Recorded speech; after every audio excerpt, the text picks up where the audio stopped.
Hello, my name is Anthony Bullitt, and this is just an attempt by me just to say a few things. I might do a few of these videos every once in a while.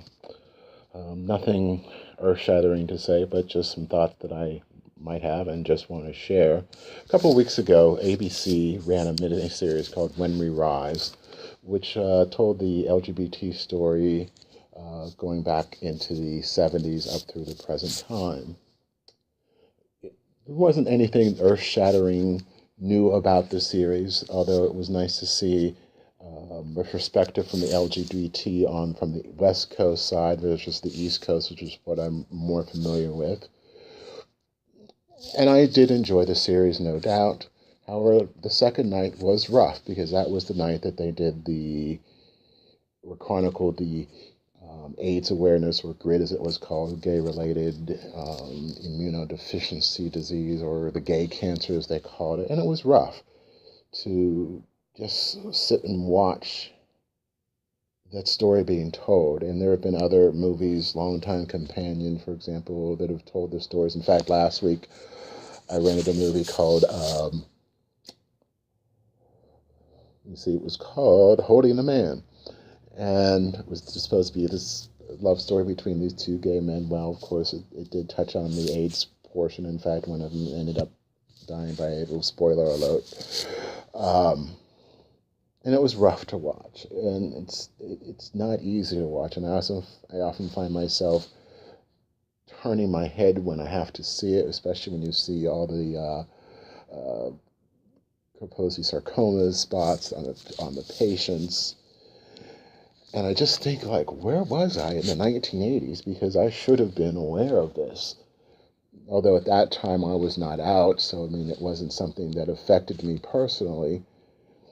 And I guess I just really never paid that much attention to all the news. I do remember I do remember reading some of the stories about the ACT UP rallies,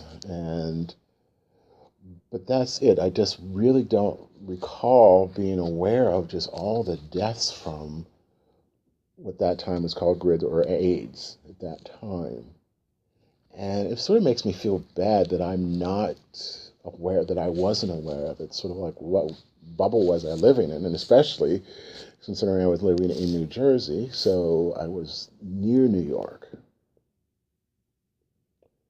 But nonetheless, it's just hard to watch that. It's just hard to see all those people who just died.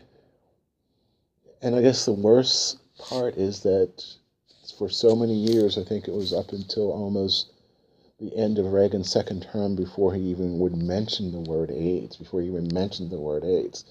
And so really, when we look at this, we really need to call it really what it was. And it was Reagan's genocide.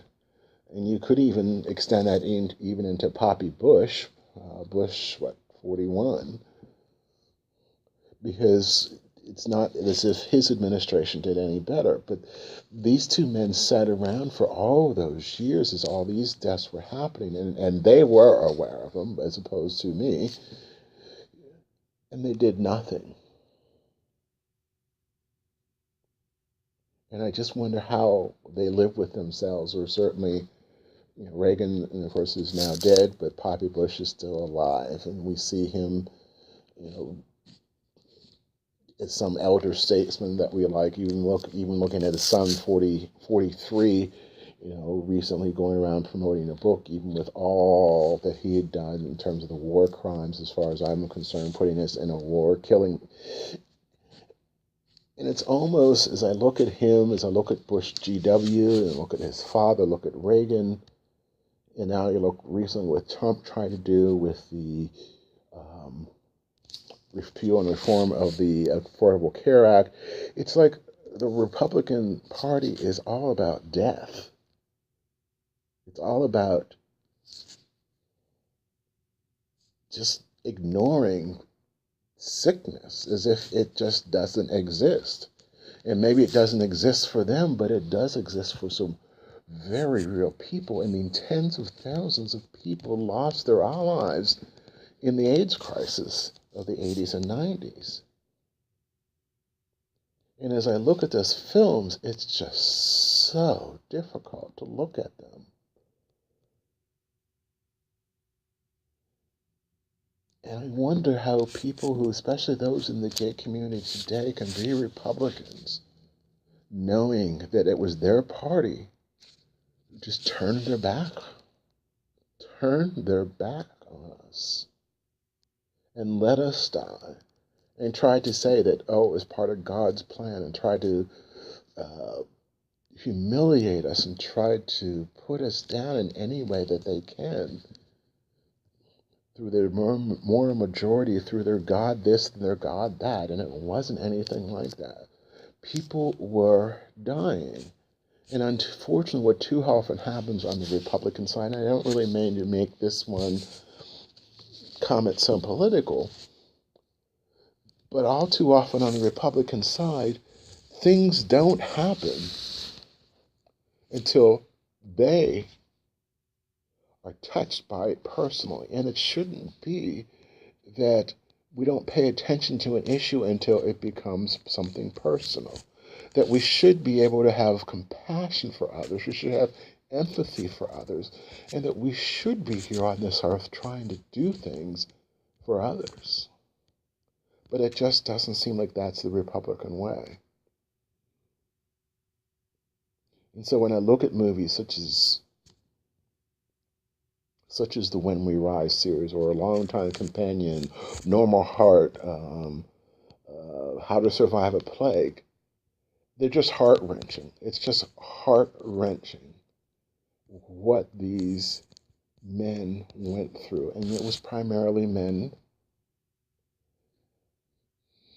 And as I look today, I just hope, I'm so happy that we have people who are now being able to live with the HIV are able to have medication and live healthy lives for years after being detected.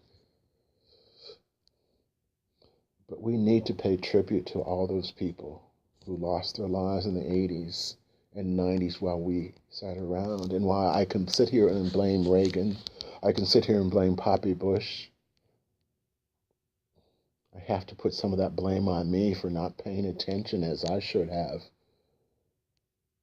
Let's hope that doesn't happen again. And let's start calling it what it is. It's genocide. It was genocide. Because had that happened in any other country, that's what we would be calling it. Genocide.